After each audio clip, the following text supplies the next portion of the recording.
Okay, science time, Mason. Here we go. Ready? Today we're talking about the ideas of science, engineering, and technology.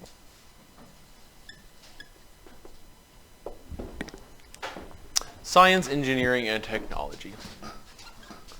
Your bell work was, why are these things important in the world? So what give me some examples of why it's important to the world that we, or it's important to human beings in the world that we have these things. Yeah, let's write that one down. Helps people. Makes life easier. Makes life easier. We'll provide specific examples of how those things occur, but in general, when I say it, I mean science, engineering, and technology helps people, makes life easier. My expectation is that you are writing these things down. Generally, anything that's on the whiteboard should be written down. I'm not super dogmatic about that. Like, I'm not going to hold you hard and fast to that. But in my mind, when I was a student, that's the kind of thing that helped me, was just to be able, in the process. Evidence suggests, studies have shown that the process of you writing, even if you never look at it again, helps you to learn what you're writing down.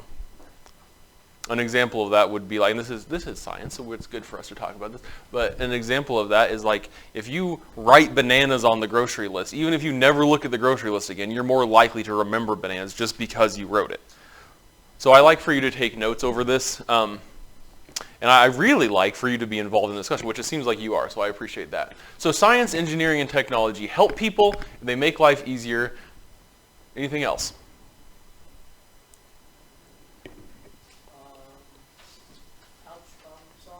Okay, problem solving.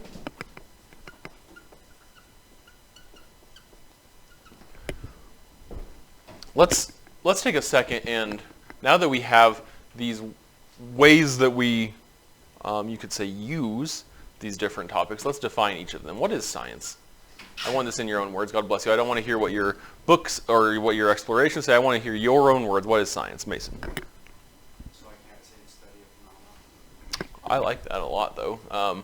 A way, let's put it like this, a way of studying. When you say phenomena, what do you mean? I'm going to put natural. Phenomena. Remember that this word phenomena or phenomena is plural. One phenomenon, multiple phenomena. An example of a phenomenon, we could say like thunder and lightning. Or I guess those are phenomena. They are the same thing. They are just different. Just like you, Aiden, are the way your face looks and the way your voice sounds would be, you are one entity. Thunder and lightning are one thing, but that's a phenomenon. The way that a sunflower grows, I can see sunflowers out the window there. I use things out the window as examples a lot, but the way sunflowers grow, that is a phenomenon. That some event happening in, we say, nature, but guess what, buddy? You are nature. You are part of nature. Did you know that? You're not. It's not the world against human beings. We're all one thing, right? If you think about it this way, where did your matter come from? The stuff that makes you up. How old is this, first of all? This is my arm. How old is this? A lot. Thanks, Mason. Now, I'm 32. Is my arm 32 years old? No. Have the atoms that make up my arm been in this location for 32 years?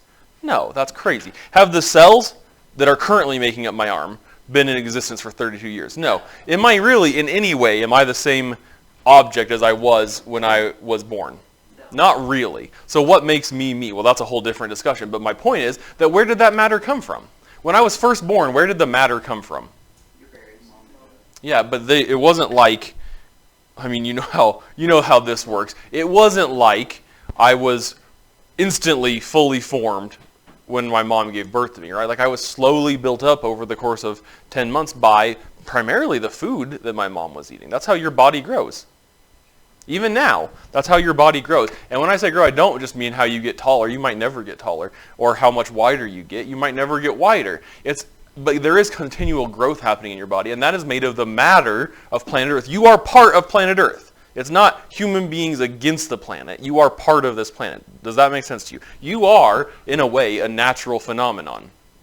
A lot of times it's easy for us to categorize things as either natural, part of nature that hasn't been touched by human hands, versus synthetic, things that human beings have made. But really, this is all one thing. There are better and worse applications, or I should say, applications that make poorer or better use of nature. You know, like if you have a car that really pollutes a lot, that's probably not good for the environment. But you are part of your environment. So science is a way of studying natural phenomena. And I point out it's a way of studying. It's not just, science is not just, let's memorize all the elements in order. Science is not just, let's look at how chemical reactions occur. Science is not just, let's say what facts there are about planet Mars. It's a way of looking at the world. I like this definition of the scientific method. You've heard of the scientific method before. Aye? Has anyone not heard of the scientific method? I like this version. I have kind of made this version up, but I like this way, this method, this scientific method is observation, investigation, conclusion. You do this all the time. Tristan, what color is that stuffed animal? Black. There was, when Tristan, just a very simple example. Here's this stuffed animal. Boop, boop, boop. Tristan had to make an observation, had to investigate. He had to think back in his brain about the colors. You didn't always know the colors. My 3-year-old son knows the colors, but when he was 3 months old, he did not know the colors. You didn't always know the colors. There was an investigation at some point. And then he had a conclusion. And his conclusion, Tristan just now, his conclusion was, he said the word black. So that was the scientific method. It was very, very basic, but it was a scientific method. It was like the much younger stepbrother of when a machining company notices a problem in the world and puts a new machine through multiple rigorous trials to see if it does what they want it to do. That's still, problem with the world is an observation, investigation is to put it through multiple different trials, and their conclusion is eventually they have a product that they can sell. They're all different ways to do science, but we boil them down like this, or at least I boil them down like this. Another example I often use is, I'm trying to use something different because I have another video on my YouTube channel which is the exact same thing. But what if we went out to the buttes and we found a rock and we wanted to know what kind of rock this is? Our observation is, here's a rock. It's a rock. We don't know. Our investigation might be, well, if you were, let's say you were just with your family, this wasn't part of a class, and you found a rock, and your little brother or sister said, what kind of rock is this? What would you actually do? Look at the rock. You would look at it, observation, then what would you do? Yeah, but you don't know any. What if instead they said, what kind of plant is this? How would you investigate that? You would use probably, I'm asking you seriously, what would you actually do? You would search it up on your phone. That is an investigation, though. That is research. I'm telling you, that is doing science. And then your conclusion would be, in that case, you'd say, oh, that's calcite if it was a rock. Or, oh, that's a prickly pear cactus if it was a plant. I don't know. But that's your conclusion. Just you telling them that is a conclusion. And it's important that we need to communicate. Part of science is communication. That's why it's really important that we learn, when we do science, how to communicate effectively in science, using things like units and math. And talking with the correct vocabulary is part of the scientific method. So it's not just, science is not just a body of knowledge. It is a way of looking at the world that you do all the time. Okay? So science is that. What is engineering? Do you have questions about science, first of all? I appreciate your contribution to the discussion. Do you have any questions about this? Does this mesh with what you have heard about science in the past? It's not just a class in school. It's a way that we look at the world. And they're, just like anything that we practice, we can get better or worse at this. I consider myself very good at doing science. If I have a question or if I make an observation about the world, I consider myself very good at investigating it and drawing a conclusion. Something that you get more practice. The labs you do are a way that we practice doing science, but they're also a way that we practice doing engineering. What's engineering?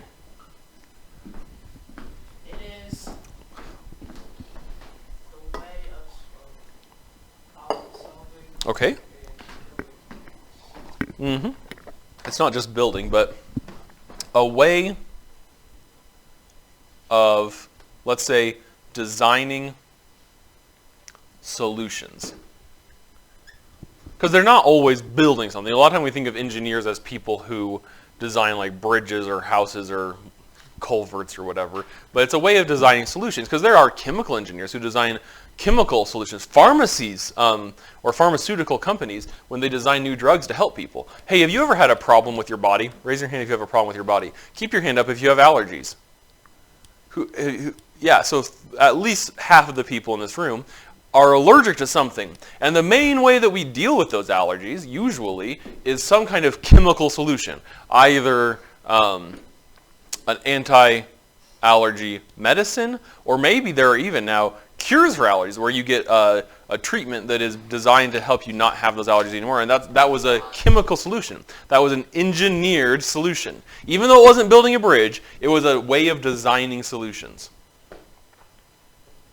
To what? To problems that usually people have. Helps people. What do we call the idea of the big group of people on planet Earth that need the help? We call that society. Maybe consumers. That's kind of a bleak way to look at them. I would call that society. So we have society. People that make up planet Earth. That's society. And how does society interact with science? Well, science is a way of studying natural phenomena. And some of those natural phenomena, allergies, tornadoes, black widows, hurricanes, those are either inconvenient or dangerous to society, and so we engineer solutions to those problems. And then, a lot of time, yeah, you're right, vacuuming is an enemy to society. The fact that I have to vacuum, so I get a Roomba. Technology steps on the Roomba. What are you talking about? What in the Lord's name art thou talking about? Technology, then, is the... well, I want you to define it. I'm sorry. What is technology to you? It is devices. Okay, let's... That help people. I'm going to put that with a tilde in front of it, like approximately. Because when we think of devices, usually we think of electronic. That's not what all technology is. Those allergy medicines I mentioned are technology. Certainly the iPad is technology, but so is this. This was, used to be, I use it now as a banger to get people's attention, but it used to be a rod that went through a file cabinet so that you could hang files on it. This was a piece of technology. This shirt is a piece of technology. It really is. I mean, it's been around since the 1600s, a shirt with buttons on it, but it is a piece of technology. It's man-made. Let's put devices, synthetic, man-made. They don't arrive in nature. Usually, they are based on nature, and always they are built out of nature, out of resources, but they are changed by mankind. They are synthetic. Like Velcro? Like Velcro, yep. Devices. They are synthetic objects. They're not just, unlike engineering, which might be, so what part of engineering is designing solutions in the form of processes, designing ways for people to get things done faster or better. But technology is always a physical object, which I might call an artifact. There's always a physical object that results from technology. And how does technology help society? Well, engineering leads to technology. Engineering is a way of designing solutions, and a lot of times those solutions are technology. And those help society by generally helping people, making our lives easier and solving our problems. Why is it important to know all of this? Why is it important to know this stuff specifically? Primarily so that we can talk about it more effectively. Primarily, you need to know what technology and engineering are so that when people talk to you about problems with society, when you're, maybe now, but probably when you're grown-ups, you will have solutions to that. I'm thinking about maybe even if you, like let's say you work on a ranch. There might be a problem one day, and this is obviously not my area of expertise, but there might be a problem someday where the dadgum cows are getting out. All the cows are in the neighbor's field. Okay, so there, Mason has a solution, shoot the cows. Is that a good solution? Does that benefit society? Does that help people? Not really. I mean, you could, and then you could then sell the carcasses and get meat off of it. That's not usually how people like to see it done. That's not the best solution. But if you're a caveman, that might be the solution. You say, "Oh, ugh, cows out. Ugh, kill cows." That's not a solution that really benefits society. So there is a problem to solve.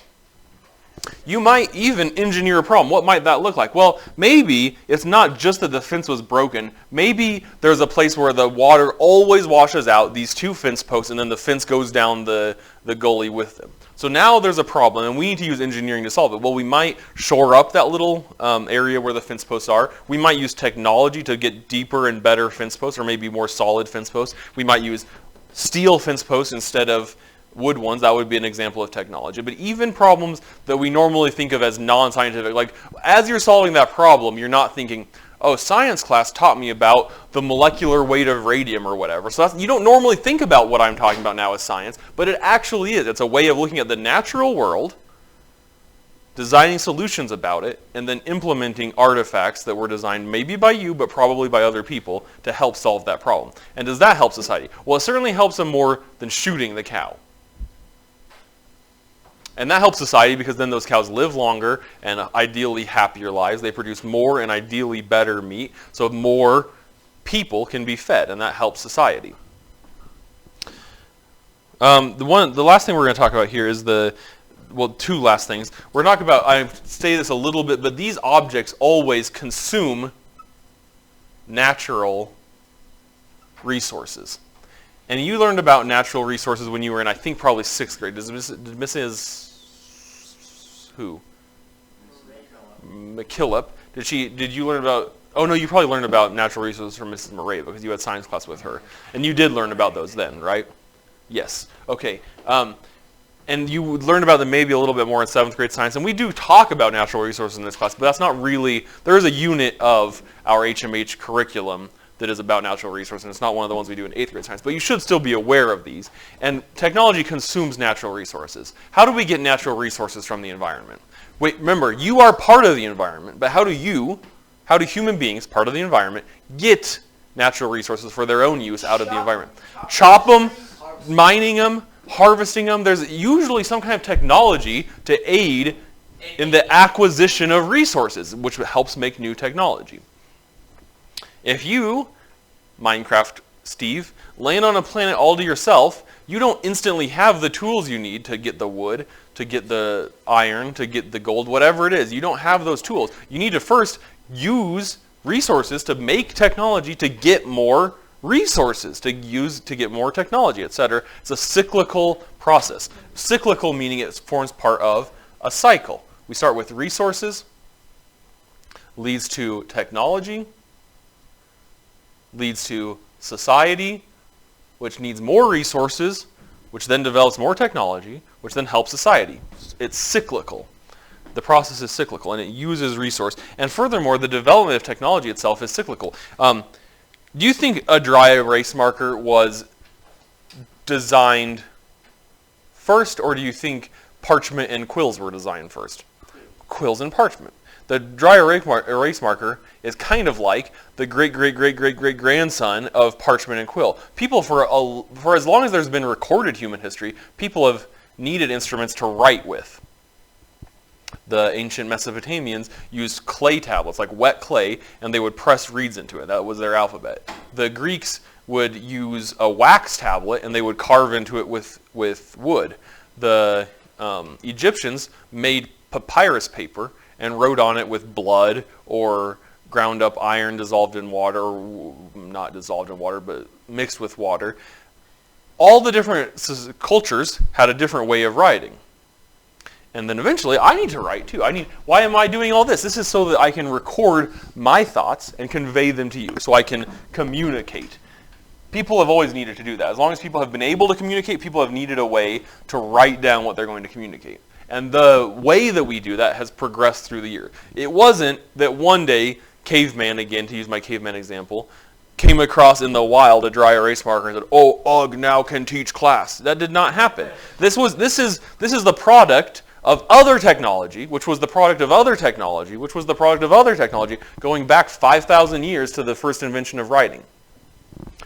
Because technology is reiterative. It's cyclical like this, but it's also reiterative. Where the example your book gives is, let me see what they use first here. They have the example of the bicycle. You remember that one? So in 1817 was the first bicycle, which was like a 2x4 with wheels on it and a handlebar. 1817. Next, they developed the one with the little wheel in the back and the big wheel in front.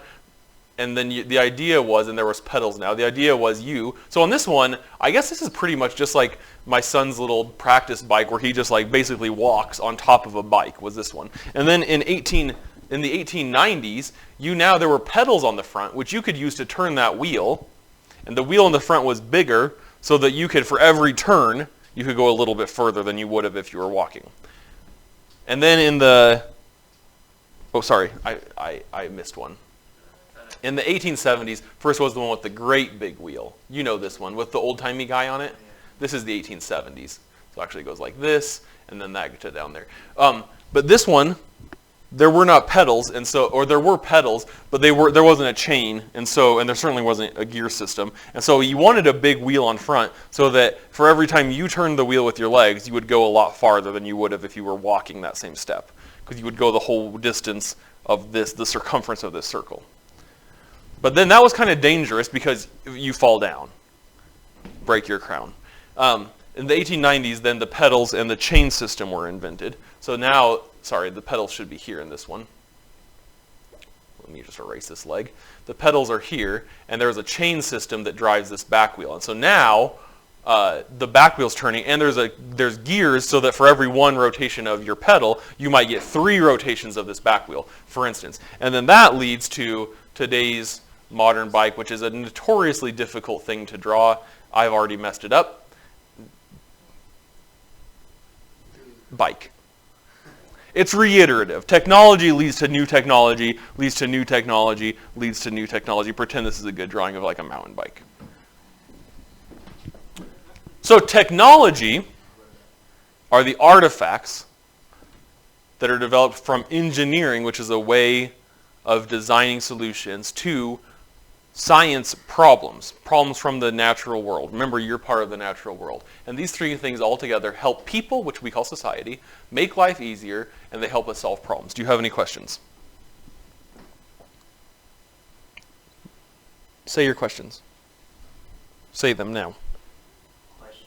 What's your question? Oh, okay, I get it. Can you draw a better bike? No, I cannot draw a better bike.